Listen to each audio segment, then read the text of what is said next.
Alors tout d'abord, ça a commencé avec l'école. L'école, j'ai eu l'occasion de faire une école de mode. Donc ça m'a bien servi. J'en suis diplômée. Et puis très très longtemps après, à l'âge de 30 ans, en fait, je suis retournée à l'école et j'ai passé mon diplôme dans le monde de la coiffure. Et du coup, les deux corps de métier, les deux savoir-faire ont été combinés à la suite des choses avec le temps. On rentre pas dans tous les détails, on accélère les choses. Mais voilà, l'histoire générale, c'est vraiment l'association de ces deux écoles, de ces deux savoir-faire, et le fait d'avoir grandi avec un frère artiste peintre qui m'a appris à voir dans la matière, à voir, à percevoir des choses, et du coup je mets pas de limite en fait dans ma créativité. Je vais jusqu'au bout de ma créativité intérieure et je crée. Et votre frère, effectivement, a apparemment un rôle à jouer dans cette histoire. Vous êtes distingué. Il y a un point aussi qui nous a marqué, c'est sur les marches du Festival de Cannes. Oui. Et ça a été aussi un tournant. Oui, j'ai eu l'occasion de venir. Alors, la toute première fois, c'était vraiment pour lancer le concept. J'ai été au Festival de Cannes avec une femme crâne rasé qui était habillée justement. Oui, on le voit là. Voilà. Oui. L'objectif était de l'habiller avec du cheveu sur le corps et d'avoir ce côté un petit peu emblématique où non, elle n'a pas de cheveux sur la tête mais sur le corps, justement pour apprendre à comprendre l'univers dans lequel je plonge depuis quelque temps. Et voilà, je me suis dit, il faut que je le lance au Festival de Cannes pour qu'il soit validé. Et s'il est validé, ça deviendra en fait mon corps de métier et j'en ferai quelque chose autour du design, hair, couture. Le corps de métier, c'est pas mal. Donc le cheveu, vous le voyez comme un vêtement plus ou moins excentrique. Dans vos créations, les tresses, les perles, les tissus se mélangent. Quelles sont les étapes qui ont façonné votre regard et qui vous ont permis de perfectionner votre technique? C'est vraiment le temps. En fait, c'est la patience, le temps, vraiment l'envie aussi d'emmener le cheveu plus loin que uniquement sur la tête. C'est vrai que lorsque j'étais uniquement coiffeuse, je regrettais tous les moments où je confectionnais des coiffures très artistiques, très emblématiques, et puis de devoir les défaire et de jeter toute cette matière.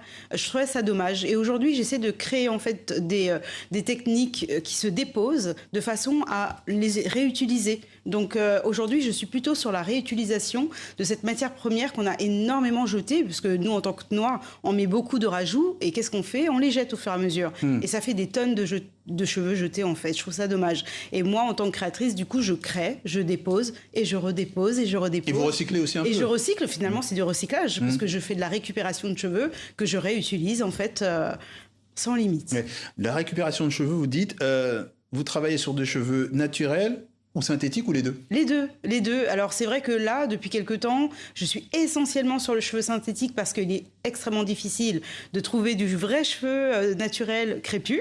On n'a pas encore les donneurs. Et puis personnellement, en fait, je me sens bien avec ce cheveu crépus parce que l'idée principale est de transmettre une idée, une information, une cohésion en fait avec nous-mêmes, et pas forcément de prendre le cheveu tel qu'il est et de raser la tête des gens et de faire de la récupération avec toute l'énergie, etc., qu'il y a à l'intérieur. En fait, c'est compliqué. Donc, je préfère vraiment donner cet aspect du cheveu crépus, etc., mais plus pour transmettre une information, un message. Alors, le cheveu crépus, c'est une donnée commune aux Africains, mais aussi aux Afro-descendants. Vous avez des ascendances avec la Martinique. Qu'est-ce qui porte la signature de la Martinique dans vos créations, puisque vous êtes aussi caribéenne?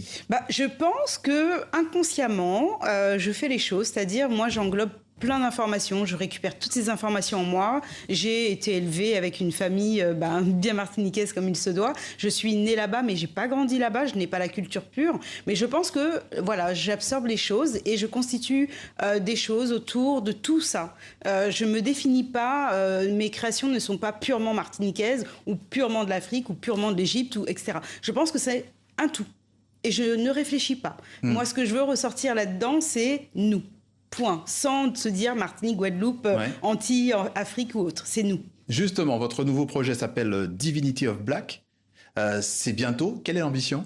Alors l'ambition justement, c'est réveiller les consciences, passer cette information, ce message, de dire que les Noirs aussi ont leur place en tant que divinité, que nous sommes des reines et des rois, que nous avons aussi le droit de porter nos couronnes, donc nos cheveux au naturel, ainsi que l'emblématique autour. Et je veux vraiment réveiller la source pure de l'Afrique ancestrale et de l'Égypte antique. Alors je rebondis à ce que vous avez dit, des reines et des rois.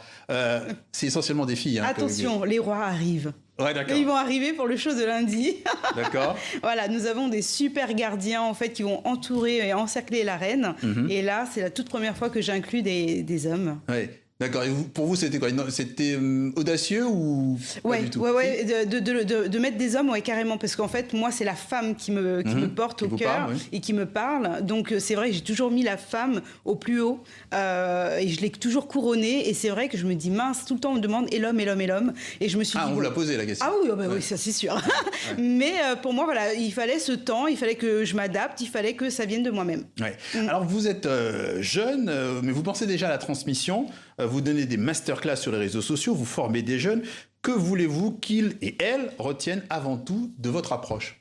Eh bien, la transmission, ça c'est important. Déjà ça, la première chose que j'aimerais qu'ils retiennent. Qu'ils transmettent aussi à leur tour. Qui transmettent aussi, parce que l'objectif c'est ça, d'apprendre déjà à travailler entre nous, parce que ça c'est toujours une problématique, d'apprendre à transmettre, de pas se dire c'est à moi et je le garde. Une fois qu'on part de ce monde, on peut rien garder. Donc à un moment donné, de faire la passation, et ça c'est important. Et pour moi, je ne peux pas faire tout ça et avoir tout ça en moi et ne pas en donner un minimum. Je n'aurais pas tout. Hein. Je ne donne pas tout. Je donne toujours une petite touche, mais c'est important de donner un peu aux autres pour donner de l'espoir.